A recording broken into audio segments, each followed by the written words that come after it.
ar mais um balanço semanal do agro com Hélio Sirimarco. E os temas dessa semana estão quentes. Hélio vai conversar com a gente sobre o leilão de arroz realizado pela Conab e também sobre a medida provisória que altera o uso de créditos do PIS/COFINS. Não é isso, Hélio?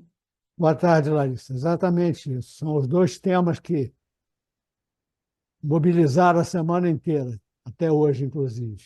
Tá? Então, eu vou iniciar falando sobre o leilão da Conab, que foi realizado ontem. É um tema bastante.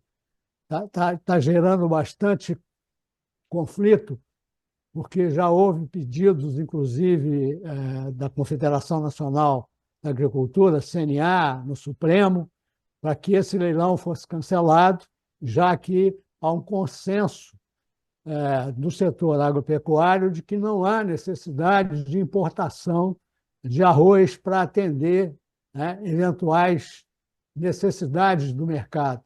Né? Existe arroz disponível, então não há necessidade. Então, esse leilão ontem teve alguns pontos interessantes. Primeiro, que houve a participação de empresas que não são do mercado, não são do mercado de arroz. Né? Então, 4 empresas não são desse mercado. Uma delas, inclusive, de locação de máquinas agrícolas, uma outra produtora de queijos com registro em Macapá e uma pessoa física que tem 70 processos na Justiça brasileira. Então, é uma coisa meio complicada. O leilão foi de 300 mil toneladas, porém, somente foram compradas 87,7%, né? Ficou um saldo de 36.300 toneladas, que será, segundo a Conab, realizado um novo leilão na próxima quinta-feira.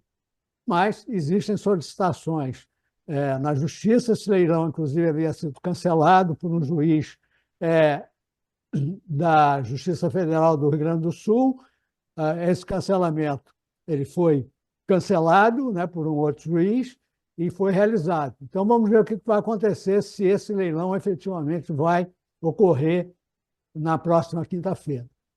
Bom, com relação ao tema da medida provisória 1227, que altera as regras dos créditos tributários do COFINS, esse é o tema que está mobilizando todas as entidades, não só do setor agropecuário, mas do setor industrial, porque tem uma implicação bastante séria.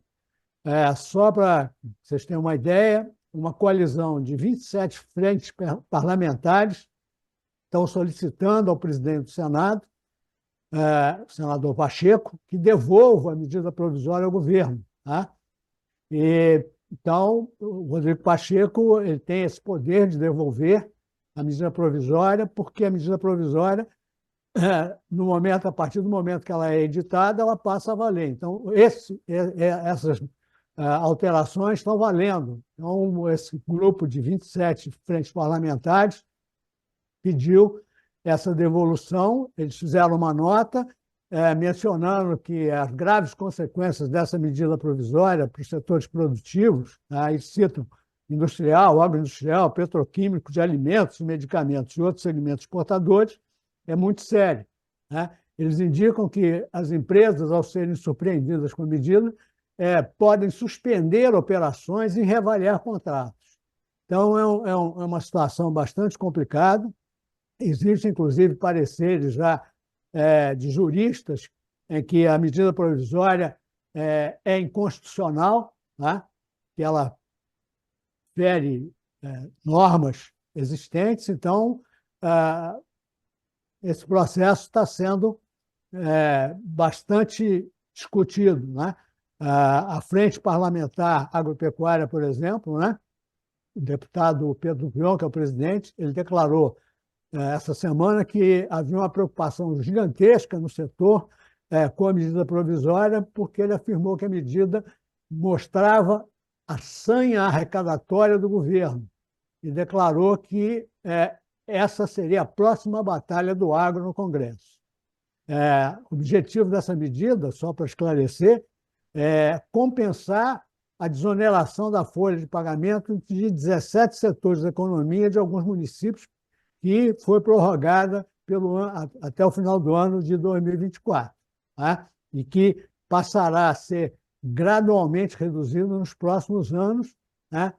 Então, essa medida fez com que a arrecadação, né, diminuísse, e essa medida provisória tem como objetivo aumentar a arrecadação. Várias associações do setor agropecuário fizeram declarações, a ANEC, por exemplo, que é a Associação Nacional de Exportadores de Cereais, a Biove, né? Enfim, todas essas instituições, né, estão expressando a sua preocupação e solicitando que essa medida provisória seja devolvida, como eu já falei, pelo presidente do Senado ao governo federal. Realmente foi uma semana quente, uma semana de muitos assuntos Muito. importantes para o agro. Te agradeço mais uma vez pela sua análise e até o próximo.